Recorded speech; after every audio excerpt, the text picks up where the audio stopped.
Alors si vous êtes sur cette vidéo, c'est que vous êtes partagé entre donner un téléphone à votre enfant pour la sécurité et à la fois donner un smartphone à votre enfant, ça vous fait peur. Alors oui, il existe bien des solutions pour protéger nos enfants, ou même les surveiller, mais à la fois c'est lui ouvrir le monde avec les smartphones, internet, YouTube et tout ce qu'on veut surtout pas que notre enfant découvre. Et c'est vrai qu'avec tout ce qui se passe, tout ce qu'on peut voir dans les infos, etc., ça fait extrêmement peur. Et en tant que papa, je comprends totalement cette inquiétude et c'est pour ça que je vous fais cette vidéo pour vous donner une solution qui existe et qui est très simple, entre guillemets, et surtout gratuite. Alors je vous avertis tout de suite, cette solution n'est pas parfaite, il y a toujours des choses qui ne vont pas, mais c'est vrai que si votre enfant rentre en 6e, il va falloir qu'il ait un téléphone et lui donner un smartphone. C'est peut-être une solution avec cette application Family Link. D'ailleurs, si vous cherchez un smartphone pour votre ado pour commencer dans le monde des smartphones, j'ai fait une vidéo que je mettrai juste ici qui vous explique quel smartphone choisir en 2023. Là, on va parler de Family Link, donc qui est une application Google complètement gratuite qui a été créée en 2016 si je ne me trompe pas et qui va vous permettre tout simplement de pouvoir suivre entre guillemets votre enfant.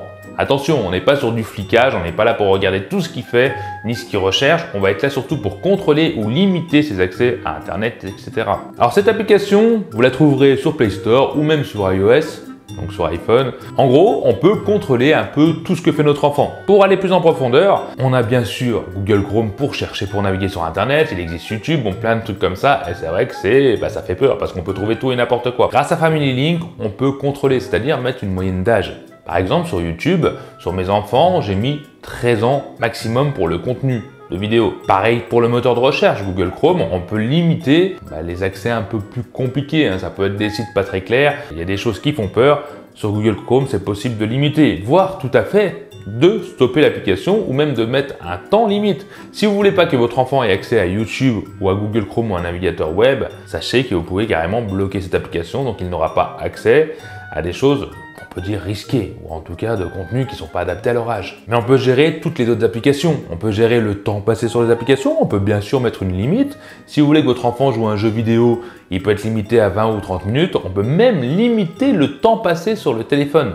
C'est-à-dire que le téléphone, vous lui donnez 1 heure d'accès, ou 1h30 ou 2 heures, c'est vous qui voyez, et le téléphone s'arrêtera automatiquement. Quand je dis qu'il s'arrêtera, c'est qu'il va se verrouiller. Il ne pourra plus avoir accès au téléphone pour jouer, mais il pourra toujours recevoir un appel, donc vous pourrez toujours communiquer avec votre enfant. Pareil pour les applications. Les applications verrouillées au bout de 30 minutes, un quart d'heure, 1 heure, elles pourront juste plus s'ouvrir, mais le téléphone fonctionnera toujours. Et rassurez-vous aussi, pour les téléchargements d'applications sur Google Play Store donc, ou sur iOS, vous pouvez demander que l'application vous fasse une demande à chaque fois que votre enfant veut télécharger une application. C'est-à-dire que votre enfant veut installer une application qu'il ne connaît pas ou qu'il n'a pas sur son smartphone, il vous demandera automatiquement une autorisation.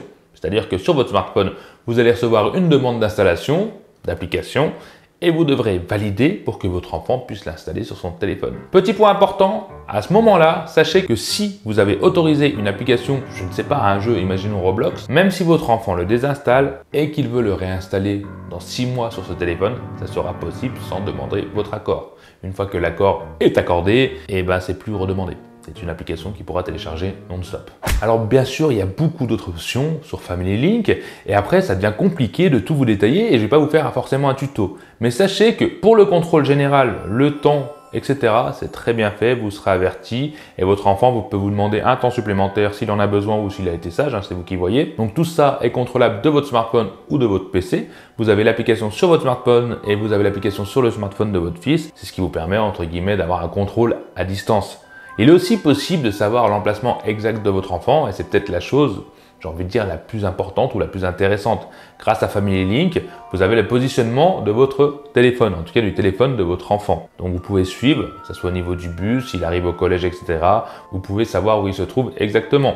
Bon, après, ça dépend de la qualité des téléphones. Si le téléphone de votre enfant est vraiment pourri, c'est un GPS pourri, un réseau pourri, la localisation risque pas d'être ouf du tout. Mais voilà, c'est quand même rassurant de savoir où est votre enfant et c'est en permanence. En temps réel, vous pouvez demander, rechercher où est votre enfant. Si le smartphone est allumé, ça fonctionnera. S'il n'est pas allumé ou qu'il n'a pas de réseau, ça ne fonctionnera pas. Vous pouvez aussi verrouiller le smartphone de votre enfant n'importe quand ou alors faire sonner le smartphone de votre enfant n'importe quand. Vous avez le contrôle. Vous savez aussi le niveau de batterie du smartphone de votre enfant. Votre enfant ne pourra pas vous dire « il me reste 1% de batterie » si ce n'est pas le cas. Mais rassurez-vous, je vais quand même vous expliquer dans cette vidéo comment faire fonctionner Family Link. C'est pas forcément tout simple. Alors dites-vous qu'une fois tout est installé, que vous êtes familiarisé avec l'utilisation de Family Link, chaque jour, vous aurez une consommation journalière ou alors hebdomadaire du smartphone de votre fils ou votre enfant, votre fille, etc.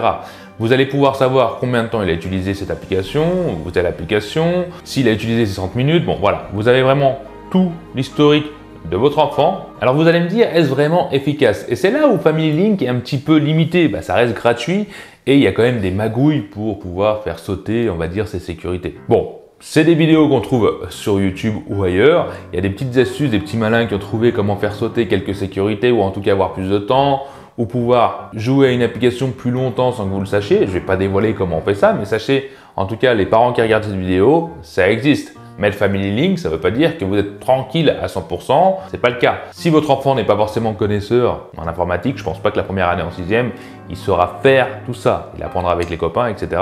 C'est à vous de contrôler à fur et à mesure, bien sûr, à contrôler son smartphone.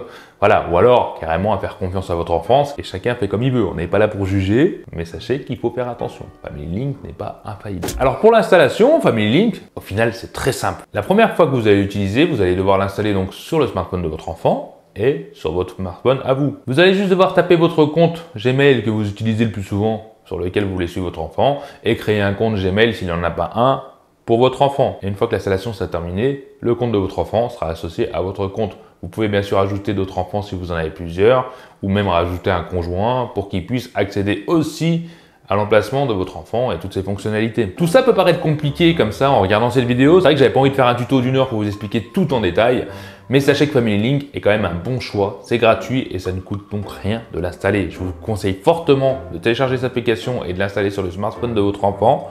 Peu importe si vous avez confiance ou non, c'est toujours une sécurité, que ce soit pour la localisation ou le temps passé ou les sites que vous ne souhaitez pas qu'il y ait accès. Voilà, votre enfant a beau être parfaitement gentil et parfaitement sage et être quelqu'un de bien, je n'en doute pas une seconde. On n'est pas forcément protégé du monde extérieur et Family Link est vraiment là pour aider et protéger, en tout cas aider à protéger de ce monde extérieur qui peut être extrêmement dangereux. J'ai pas envie de dramatiser, c'est sûr, mais bon, je pense qu'entre parents, on se comprend. Et voilà, j'aimerais que vous me disiez en commentaire ce que vous en pensez, est-ce que vous connaissez Family Link? Un paquet de monde connaît, mais il y a aussi un paquet de monde qui découvre. Et n'hésitez pas à me dire ça en commentaire et à partager votre expérience et surtout à partager à votre entourage quelqu'un qui aurait besoin de cette application. Allez-y, partagez un max parce que ça peut aider grandement. Et bien sûr, pendant qu'on y est, abonnez-vous si vous me découvrez dans cette vidéo. Et puis voilà, j'en ai fini pour aujourd'hui. Quant à vous les Tokyo Antiens, je vous dis à la prochaine vidéo en espérant toujours que ça vous ait plu. Je vous dis bye, ciao.